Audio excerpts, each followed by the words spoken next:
তোমরা যদি হল থেকে বের না হয়ে যাও, এখন হচ্ছে এখানে অন্য কেউ ঢুকে যেতে পারে এবং অন্য কেউ ঢুকে তোমাদেরকে হেনস্থা করতে পারে। না, আমরা ভয় পাচ্ছিলাম যে এখন যদি আমি বের হই, আমার ফোনটা যদি চেক করে আমাকে এক্ষুনি ধরে নিয়ে যাবে। তারা ওখানে গিয়ে মানুষের বাসায় জাস্ট মিনতি করে বলছে যে আমরা আন্দোলন করছি দেখে আমাদেরকে কেউ নিতে যাচ্ছে না, আমরা যেতে পারছি না, আমরা খুব ভয়ে আছি, আমাদেরকে প্লিজ আপনার বাসায় একটু জায়গা দেন। আমার সামনে আমি দেখেছি আমার জুনিয়র, যার হচ্ছে মাথায় 10টা সেলাই পড়েছে, একটা মেয়ে মানুষই। উত্তরা থেকে, নারায়ণগঞ্জের ওই পাশ থেকে লাখ লাখ মানুষ যখন ঢাকায় ঢুকছিল, তখন আমাদের মনে একটা আশা ছিল যে আজকে মনে হয় আর থামানো যাবে না।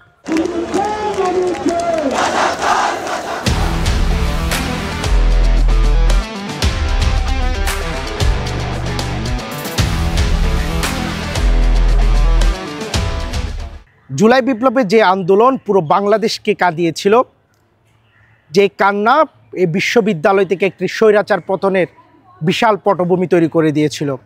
মেদানা কোটা দিয়ে শুরু হওয়া স্লোগান গণ অভ্যুত্থানে পরিণত হয়েছে, যেটি বাংলাদেশের নতুন এক ধারা লিখেছে, নতুন এক বাংলাদেশের আগমন ঘটিয়েছে। এই আগমনকে যারা সামনে থেকে নেতৃত্ব দিয়েছে তাদের মাঝে একজন সেই ঢাকা বিশ্ববিদ্যালয়ের শিক্ষার্থী নুসরাত ইমরুলস আজকে আমাদের সাথে আছেন এবং তিনি কক্সবাজারের সন্তান। আজকে জানবো জুলাই বিপ্লবের গল্প, তার অংশগ্রহণ এবং তার অবদান।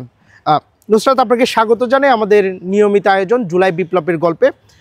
আপনার কাছে প্রথমেই আমি জানতে চাইব যে এক নতুন বাংলাদেশ, নতুন আঙ্গিকারে এই বাংলাদেশটা কেমন আছে এবং কিভাবে দেখছেন আপনারা, এবং এই বাংলাদেশে কেমন কাটছে সময় আপনার? নতুন বাংলাদেশে সংস্কারের কথা আমরা অনেকেই বলছি, তো সংস্কারটা আসলে কতটুকু হয়েছে সেটা নিয়ে আসলে আমাদের সবারই, আমরা যখন আন্দোলনে অংশগ্রহণ করেছিলাম, আমরা একটা নতুন দেশের জন্যই সেই আন্দোলনটাতে অংশগ্রহণ করেছিলাম এবং প্রথমত সেটা কোটা না মেধা এটার মধ্যে সীমাবদ্ধ থাকলেও পরবর্তীতে সেই আন্দোলনটা একটি নতুন দেশের স্পৃহা জাগিয়েছে প্রত্যেকটা তরুণেরই।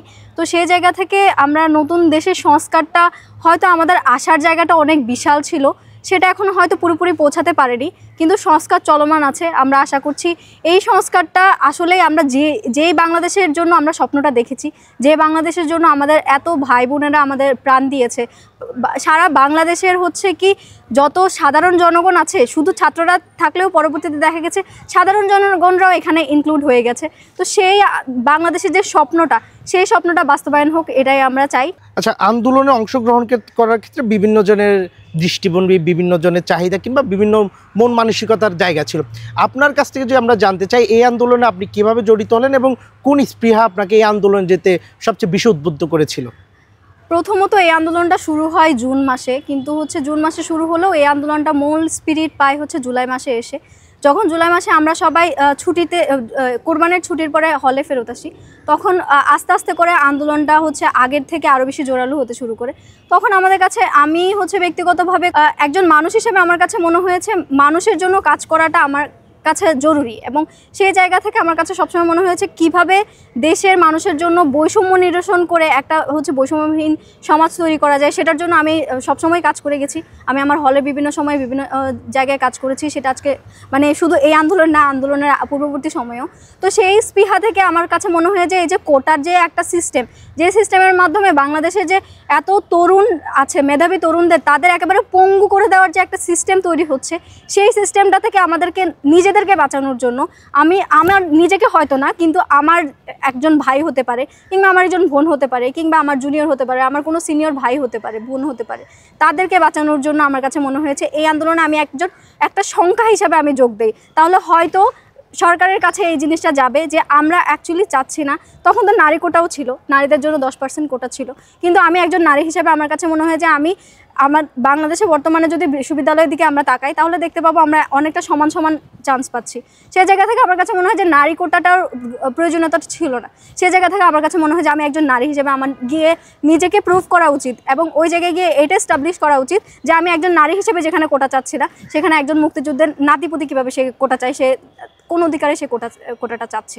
আচ্ছা, জুলাই বিপ্লবের সময় সবচেয়ে বেশি আমরা যে বিষয়টি লক্ষ্য করেছি, ধরাও পাকড়া একটা পরিস্থিতি ছিল, প্রশাসনের চাপ, তার উপর আপনারা যারা হলে ছিলেন বিভিন্ন রাজনৈতিক দলগুলো একটা প্রেশার ক্রিয়েট করে, মেন্টালি আপনাদের হ্যারাসমেন্ট করে, এই জিনিসগুলো উপেক্ষা করে পরের দিন আবার আন্দোলন চালিয়ে যাওয়ার পরে আবার রাতে ফিরে এসে হলে থাকা, একটা কঠিনত সময় যে আপনারা পার করেছেন, এই সময়গুলো কেমন ছিল আপনাদের কাছে? এই সময়গুলো আমার কাছে আমি যদি বলি, আমাদের মেয়েদের হলে হচ্ছে বিষয়গুলো ওরকম করে জোরালোভাবে তারা হচ্ছে বাস্তবায়ন করতে সক্ষম হয়নি। কিন্তু যখন আমার যে জুনিয়রগুলা যারা হচ্ছে গণরুমে ছিল, ছাত্রলীগের বিভিন্ন তারা ছাত্রলীগের আশ্রয়ে ছিল, কারণ আমাদের হলগুলোতে তো একদম উঠেই হচ্ছে বৈধ সিট পাওয়া যায় না, তাদের অনেক সময় দেখা যায় ছাত্রলীগের যে গণরুমগুলো সেই গণরুমে থাকতে হয়েছে। তো ওই টাইমে তারা যখন ওখানে ছিল, তাদেরকে আন্দোলনে যাওয়া না যাওয়ার জন্য যে পরিমাণে প্রেশারটা দেওয়া হয়েছে, তারা অনেক সময় দেখা গেছে পতাকা লুকিয়ে রাখতে হয়েছে, তাদের ব্যাগের মধ্যে পতাকা লুকিয়ে রুমে ঢুকতে হয়েছে এবং ব্যাগের মধ্যে পতাকা লুকিয়ে বের হতে হয়েছে। এবং আমরা অনেক সময় সরাসরি ওরকম করে দল বেঁধে হচ্ছে হল থেকে যেতে পারেনি, তারা গিয়েছে ক্লাসে যাচ্ছি বলে, তারপর ক্লাস থেকে আন্দোলনে যোগদান করেছে এবং হচ্ছে লুকিয়ে লুকিয়ে থেকেছে, যাতে করে তাদের আসলে কোনো ধরনের সমস্যা না হয়। এবং এরপরও তারা হচ্ছে অনেক ধরনের সমস্যার সম্মুখীন হয়েছে। তাদেরকে নিয়ে গিয়ে গেস্ট রুম দেওয়া হতো, তাদের মেন্টাল টর্চার থেকে শুরু করে তাদেরকে আন্দোলনে না যাওয়ার জন্য হুমকি ধামকি থেকে শুরু করে সব কিছু করা হয়েছে। এবং আন্দোলনটা সবথেকে বেশি জোরালো হয়েছে হচ্ছে যখন শেখ হাসিনা একটা স্টেটমেন্ট দেয়, যে স্টেটমেন্টটা এরকম ছিল যে মুক্তিযুদ্ধের নাতিপুতিরা পাবে না, তো যত রাজাকারের নাতিপুতিরা পাবে। তো ওই স্টেটমেন্টটার পরে আমরা আমাদের হলগুলোতে সেদিন রাতে আন্দোলনটা এত বেশি জোরালো আকার ধারণ করে যে আমি আমার হল থেকে এবং হচ্ছে কি আমার পাশের হল ফজিলাতুন্নেসা মুজিব হল থেকে, আমরা এই দুই হল থেকে মিলে মনে হয় 200 থেকে 250 শিক্ষার্থী আমরা হচ্ছে লিড দিয়ে নিয়ে যাই। ওই রাতে আমরা রাতের 1টা-1:30 পর্যন্ত আমরা রাজুতে অবস্থান করি এবং কোনো মেয়ের কোনো ধরনের ভয় ছিল না। তাদের ওই দিনের ওই স্টেটমেন্টটার কারণে আমরা এর আগে ওরকম সরাসরিভাবে আপনার হচ্ছে হলের মধ্যে আমরা এই জিনিসটাকে বাস্তবায়ন করতে পারি নাই যে হচ্ছে আমরা আন্দোলনে যাচ্ছি বা কোনো কিছু। কিন্তু সেদিন হলের মাঝখানে হল অফিসের সামনে, যেখানে আমাদের প্রশাসনের মধ্যে অনেকেই ছিল যারা হচ্ছে নীল দলের কিংবা হচ্ছে পতিত সরকারের দোসররা, তাদের সামনে দাঁড়িয়ে আমরা হচ্ছে স্লোগান দিয়েছি। তাদের সামনে দাঁড়িয়ে আমরা বলেছি তুই রাজাকার, তুই রাজাকার। এই ধরনের স্লোগানগুলো দেওয়ার যে স্পিরিটটা সেদিনেই এসেছে এবং সেদিন কারো মনে আর কোনো ধরনের ভয় ছিল না। এর পরবর্তীতে আমাদের আন্দোলনের আরও বেশি জোরালো হয় যখন ছাত্রলীগ সরাসরি হামলা করে। যখন সরাসরি হামলা করে তখন হচ্ছে আমাদের নারী শিক্ষার্থীরা আমরা কোনো কিছু করতে না পেরে আমরা হচ্ছে আমাদের হলের সামনে মোমবাতি প্রজ্বলন করেছি, আমরা প্রতিবাদ করেছি। এবং এভাবে হচ্ছে কি তাদের নানা ধরনের বাধার সম্মুখীন হয়েও আমাদের মধ্যে ওই ভয়ভীতিটা শেষ পর্যন্ত ছিল না যে হচ্ছে আমি আসলে কোনো ধরনের হয়তো সমস্যায় পড়তে পারি বা কেউ হয়তো আমার কোনো ধরনের ক্ষতি করতে পারে। তখন গিয়ে মনে হয়েছে যে এখান থেকে আসলে আর ফিরে আসার কোনো রাস্তা নেই। 24-এর গণ-অভ্যুত্থানের কেন্দ্র করে যে আন্দোলন সৃষ্টি হয়েছে, সেই আন্দোলন আমরা সবচেয়ে বেশি যে বিষয়টি লক্ষ্য করেছে মানুষ, শিক্ষার্থীদের দমন করার জন্য, বিশেষ করে ঢাকা বিশ্ববিদ্যালয়ের শিক্ষার্থীদের দমন করার জন্য হলগুলো বন্ধ করে দেওয়া হয়েছিল। এই যে আপনাদের হল বন্ধ করে দেওয়া হলো, তখন আপনাদের এই যে আপনারা কোথায় যাবেন, অনেকে আছে যারা দূর দূরান্ত, একটা ফিরে যাওয়ারও অনেক কষ্টের বিষয়, এই বিষয়গুলো কেমন ছিল? এবং সাথে আরেকটু জানাবেন যে ছাত্রলীগের যে অবস্থান হলের মধ্যে, এই বিষয়টা একটু আমাদের একটু জানান। আমাদের হচ্ছে যখন 17 তারিখ বন্ধ করে দেয়, তখন আমরা প্রথমত একদম পরিষ্কার করে দেই প্রশাসনের কাছে গিয়ে যে হচ্ছে আমরা হল ত্যাগ করব না। এবং প্রশাসন থেকেও আমাদের সাথে ওই মুহূর্তে প্রথমত হচ্ছে বলে যে আচ্ছা ঠিক আছে, তোমরা যতক্ষণ আছো ততক্ষণ আমরাও আছি। তো আমরা একদম নিশ্চিত ছিলাম আমরা 17 তারিখ হল ছাড়ছি না। কিন্তু যখন সন্ধ্যা যখন হয় তখন আমাদের প্রশাসন থেকে আমাদেরকে ভয়ভীতি দেখানো হয় এবং কথাগুলো অনেকটা এরকম ছিল যে তোমরা যদি হল থেকে বের না হয়ে যাও, এখন হচ্ছে এখানে অন্য কেউ ঢুকে যেতে পারে এবং অন্য কেউ ঢুকে তোমাদেরকে হেনস্থা করতে পারে। তো এই জিনিসগুলো তখন আমাদের কাছে মনে হয়েছে যে এটা তো আমার বিশ্ববিদ্যালয়টা তো একটা স্বায়ত্তশাসিত প্রতিষ্ঠান, এখানে কেন অন্য কেউ এসে আমাদেরকে হেনস্থা করবে। এবং এই ভয়ভীতিটা অনেকটা এরকম ছিল যে ফোর্সের লোকজন ঢুকে যাবে এবং ফোর্সের লোকজন ঢুকে আমাদেরকে হচ্ছে মারবে, ধরবে বা এই ধরনের হুমকি দামকিগুলো ছিল এবং এগুলো সরাসরি প্রশাসন থেকেই এসেছিল। তখন হচ্ছে আমরা একেবারেই শেষ পর্যায়েও, আমার ছোট হল হলেও একেবারে শেষ পর্যায়েও প্রায় আমরা হচ্ছে কি 80 থেকে 100 জন মতো ছিলাম। এবং একদম শেষ পর্যায়ে গিয়ে যখন হল বন্ধ করে দিবে, আমাদেরকে বের করে দিবে, আমাদেরকে এভাবেও বলা হয় যে তোমরা যদি এখন বের না হয় আমরা আধা ঘন্টার মধ্যে আমরা হলের যত ইলেকট্রিসিটি আছে, পানি আছে, এগুলো সব কিছু বন্ধ করে দেবো, তোমাদেরকে কোনো ধরনের ফেসিলিটিস দেওয়া হবে না, তোমরা এখন যাবা কি যাবা না সেটা তোমাদের ব্যাপার। এবং ওই মুহূর্তে আমাদের আসলে অনেক সময় ওই টাইমে দাঁড়িয়ে মনে হচ্ছিল যে আমি যদি বের হয়ে যাই আমাকে দেখে হয়তো আরও অনেকেই বের হয়ে যাবে। আবার হচ্ছে আমি যদি না যাই তাহলে আমাকে দেখে হয়তো অনেকেই ভরসা পাবে, যেহেতু আমরা হচ্ছে শুরুর দিকেই একদম লিডের দিকে ছিলাম। তো সেই জায়গা থেকে আমরা যদি বের না হয়ে যাই, আমার সাথে হয়তো আরও অনেকের জীবন এখানে জড়িত হয়ে যাবে। এখন আমরা যারা ছিলাম তারা আমরা খুবই দ্বিধাদ্বন্দ্বের মধ্যে পড়ে যাই, এবং এক পর্যায়ে গিয়ে মনে হয় যে না, আসলে আমি একার জন্য কিংবা হচ্ছে কি আমি আর বাদ বাকিদের জীবন এখানে ঝুঁকির মধ্যে নিতে পারি না। তখন হচ্ছে আমরা সিদ্ধান্ত নেই যে আমরা আসলে আমাদের বের হয়ে যাওয়া ছাড়া আর কোনো গতি নেই। তখন আমরা বের হয়ে যাই, এবং বের যে হয়ে যাচ্ছিলাম তখন তো পুরো দেশে এবং আমার হলের সামনেই হচ্ছে তখন গ্রেনেড ফোটানো হচ্ছিল। যে টাইমে আমরা বেরোচ্ছি পরপর 4-5টা গ্রেনেড ফোটানো হয়েছে, এবং হলের সামনে হচ্ছে কি প্রায় সদস্য পুলিশ, লীগের ছেলেরা হচ্ছে লাঠি নিয়ে হাঁটাহাঁটি করছে, এবং অনেকেই ছিল, যার কারণে আমরা আসলে ভরসাটুকু পাচ্ছিলাম না যে আসলে বের হবো কিনা, কিংবা বের হয়ে আসলে পরিস্থিতিটা কি হবে। এবং আমাদের সকলের ফোনে কিন্তু আন্দোলনের ছবি ছিল, আন্দোলনের বিষয়ে অনেক ম্যাটেরিয়ালস ছিল, যেগুলোর কারণে আমরা ভয় পাচ্ছিলাম যে এখন যদি আমি বের হই, আমার ফোনটা যদি চেক করে আমাকে এক্ষুনি ধরে নিয়ে যাবে। তো সেই জায়গা থেকে আমাদের জন্য এই বিষয়টা খুবই অনিশ্চিত ছিল, এবং দেশের পরিস্থিতি এত বাজে ছিল ওই টাইমটা কোনো গাড়ি বা কোনো কিছুই পাওয়া যাচ্ছিল না। তারপরে আমরা কয়েকজন বের হয়ে হচ্ছে প্রথমত আমি আমার একটা ফ্রেন্ডের বাসায় উঠি, ফ্রেন্ডের বাসাটা খুব কাছেই। তারপর ওর বাসায় উঠে আজিমপুরের ওখানে যাওয়ার সময় খুব ভয়ের মধ্যে ছিলাম যে আসলে আমার ফোনটা যদি এই মুহূর্তে চেক করে তাহলে আমি কি করব। ভয়ে ভয়ে ফোনের সব কিছু ডিলিট করে তারপর হচ্ছে ফ্রেন্ডের বাসায় যাই।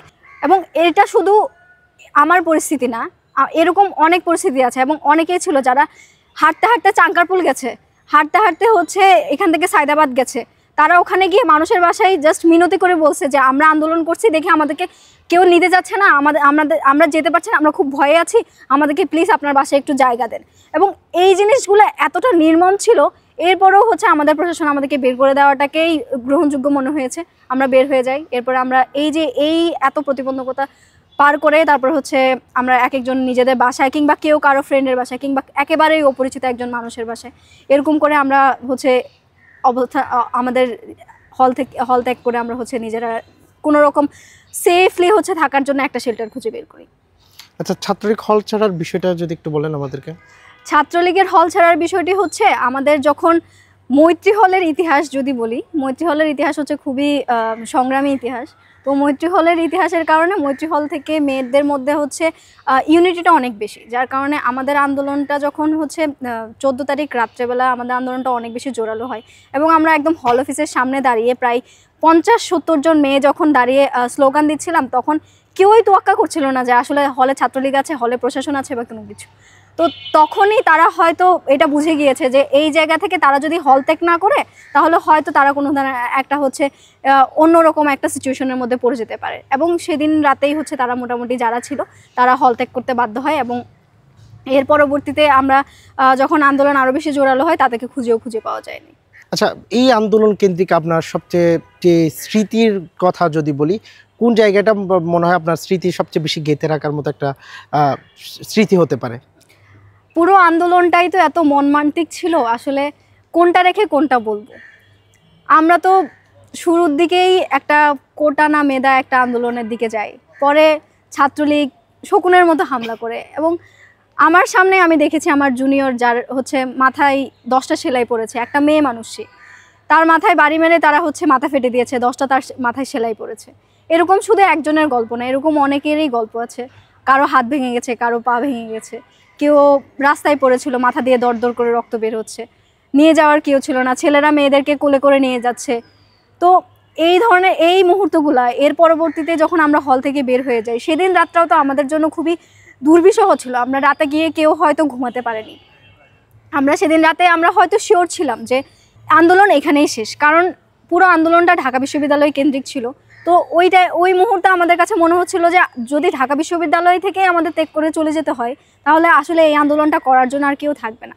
কিন্তু পরবর্তীতে আমাদের প্রাইভেট বিশ্ববিদ্যালয়ের শিক্ষার্থীরা যারা আছে তারা হচ্ছে এখানে যোগ দেয়, এবং বিভিন্ন জায়গা থেকে মানুষজন যোগ দেয়, যার কারণে আন্দোলনটা আরও বেশি জোরালো হয়। এরপরে যেটা সবথেকে বেশি মর্মান্তিক ছিল সেটা হচ্ছে আমরা কিছু করতে পারছিলাম না, মেয়ে মানুষ ছিলাম প্রথমত। দ্বিতীয়ত হচ্ছে কি বাসা থেকে একটা প্রেশার ছিল যে বের হওয়া যাবে না, ফেসবুকে পোস্ট শেয়ার করা যাবে না। এরপরও লুকাই কাস্টম করে ফেসবুকে পোস্ট শেয়ার করতাম, কারণ মনে হতো যে তখন কিছু করতে না পারি, ফেসবুকে দু চারটা যে কথা বলছি সেটাই হয়তো কোনো একটা চেঞ্জ আনবে। এবং এর পরবর্তীতে আমাদের প্রাইভেট বিশ্ববিদ্যালয়ের ছাত্রদের উপর যে পরিমাণে হামলাটা হলো, ওপেন ফায়ার হচ্ছিল, এবং এই মুহূর্তগুলো যদি এখনও মনে করি, আমরা তখন কেউ রাত্রেবেলা ঘুমাতাম না। আমাদের রাতের 3টা-4টা বেজে যেত, কেউ ঘুমাতে পারতো না। আমি আমার বাসায় থেকেও আমি সেফ ফিল করতাম না, এবং অনেকের ক্ষেত্রে এরকম হয়েছে যে বাসায়টাও থাকা যেত না। বাসায় আশেপাশের মানুষজন জানে যে আমি আন্দোলন করে এসেছি, তো সেই জায়গা থেকে আমরা জায়গা পরিবর্তন করে করে থাকতাম। আমরা হচ্ছে রাত্রেবেলা ঘুমানোর সময় ফোনের যত কিছু আছে সব ডিলিট করে দিয়ে ঘুমাতাম, কিংবা হচ্ছে রাতে জেগে থাকতাম যে হয়তো আজকে রাতে আমার বাসায় রেড হবে। তো এই যে ভয়টা, এই ধরনের একটা মানসিক চাপ নিয়ে আমরা পুরোটা সময় পার করেছি। এর পরবর্তীতে তো আরও জোরালো হলো, আরও মানুষ মরলো। তো এই স্মৃতিগুলো না আমার কাছে মনে হয় যে আমরা সারা জীবন বহন করে যাব, এই স্মৃতিগুলো কখনোই মুছবে না। আচ্ছা, 5 তারিখের দিনের কথা যদি বলি, সেদিন পুরো বাংলাদেশ সকাল থেকে একটা থমথমা অবস্থা ছিল। আপনার মন মানসিকতা কেমন ছিল এবং আপনি কি আশাবাদী ছিলেন কিনা 5 তারিখের বিষয়টা নিয়ে? 5 তারিখের বিষয়টা আসলে আমরা 2 ধরনের চিন্তা করছিলাম। একটা চিন্তা করছিলাম আজকে হয়তো আরও কয়েক লাখ মানুষ একসাথে মরবে, কিংবা আজকে আমরা বিজয়ের কোনো কিছু একটা দেখতে পাবো। কিন্তু যখন মানুষের এইটুকু বিশ্বাস ছিল যে মানুষের পতন যখন আসে তখন তার আসলে কোথাও গিয়ে একটা থামতে হয়। তো সেই জায়গা থেকে আশা ছিল যে হচ্ছে যেহেতু পুরা বাংলাদেশের মানুষ সকালবেলা যখন আপনার উত্তরা থেকে নারায়ণগঞ্জের ওই পাশ থেকে লাখ লাখ মানুষ যখন ঢাকায় ঢুকছিল, তখন আমাদের মনে একটা আশা ছিল যে আজকে মনে হয় আর থামানো যাবে না। তো সেই জায়গা থেকে ওই আশাটা নিয়েই আমার কাছে মনে হয়েছে যে যখন আবার 12টার দিকে 12টা থেকে 1টা পর্যন্ত তো আবার ওয়াইফাইটা ইন্টারনেটটা বন্ধ ছিল, তখন আমরা আবার ভয় পেয়েছি যে হয়তো এখন যে ইন্টারনেট বন্ধ করা হয়েছে, ইন্টারনেট বন্ধ করে হয়তো আবার ওপেন ফায়ার হবে, আবার লাখ লাখ মানুষ মরবে। কিন্তু কোথাও না কোথাও একটা আশার আলো ছিল যে আজকে হয়তো কিছু একটা হবে, কারণ মানুষ যখন একেবারে পিছু পা হতে ভুলে যায় তখন তাকে আসলে আর থামানো যায় না। তো বাংলাদেশের মানুষকে আসলে সেদিন আর থামানো যায় না। আপনার অনুভূতিটা কেমন ছিল যখন শুনলেন যে একজন স্বৈরশাসকের পতন হয়েছে এবং তিনি দেশ থেকে পালিয়েছে? এই যে একটা সংবাদ শোনার পর আপনার অনুভূতিটা কেমন ছিল? এই অনুভূতিটা কখনো হয়তো মুক্তিযুদ্ধ দেখিনি, তো স্বাধীনতাও দেখিনি ওরকম করে, হয়তো দ্বিতীয় স্বাধীনতা দেখেছি। সেই দিনের অনুভূতিটা হয়তো আমি আমার জীবনে আর কখনোই এরকম করে অনুভব করতে পারবো না। সেই অনুভূতিটা হয়তো আর কোনো ধরনের খুশির সাথে আমরা তুলনা করতে পারবো না। আপনার দৃষ্টিকোণ দিয়ে আপনি কেমন বাংলাদেশ দেখতে চান, কেমন বাংলাদেশ ভবিষ্যৎ প্রজন্মের জন্য রেখে যেতে চান আপনি? আমার দৃষ্টিকোণ থেকে আমার কাছে মনে হয় যে আমি বাংলাদেশকে একটি সুন্দর বাংলাদেশ, বসবাসযোগ্য বাংলাদেশ, যে বাংলাদেশে বৈষম্য থাকবে না, যে বাংলাদেশটা আমার সুযোগ সুবিধার দিক থেকে কোনো ধরনের বৈষম্য থাকবে না, যে বৈষম্য নিরসনের জন্য আমরা আন্দোলনটা করেছি সেই বৈষম্য থাকবে না, এবং হচ্ছে একজন গরিব মানুষ সে যাতে রোজ 2 বেলা 2 মুঠো ভাত খাওয়ার যে একটা রুজি রোজগার তার সেটা যেন হয়, এবং বৈষম্যটাও যেন নিরসন হয়। তার পাশাপাশি বাংলাদেশে যে ধরনের উন্নয়নগুলোর প্রয়োজনীয়তা আছে সেই ধরনের উন্নয়নের দিকে বাংলাদেশ আরও বেশি বিশ্বমানের সেবাগুলো বাংলাদেশে আরও বেশি নিশ্চিত হোক, এবং বাংলাদেশ একটি দুর্নীতি মুক্ত বাংলাদেশ হোক, সেটাই আমরা চাই। ধন্যবাদ নুসরাত আপনাকে। দর্শক, আমরা এই পুরোটা সময় জুড়ে ছিলাম ঢাকা বিশ্ববিদ্যালয়ে 24-এর আন্দোলনের সম্মুখ সারির যোদ্ধা নুসরাতের সাথে। এমন হাজারো জুলাই বিপ্লবের গল্প জানতে চোখ রাখুন পেনওয়ার নিয়মিত আয়োজন জুলাই বিপ্লবের গল্পে।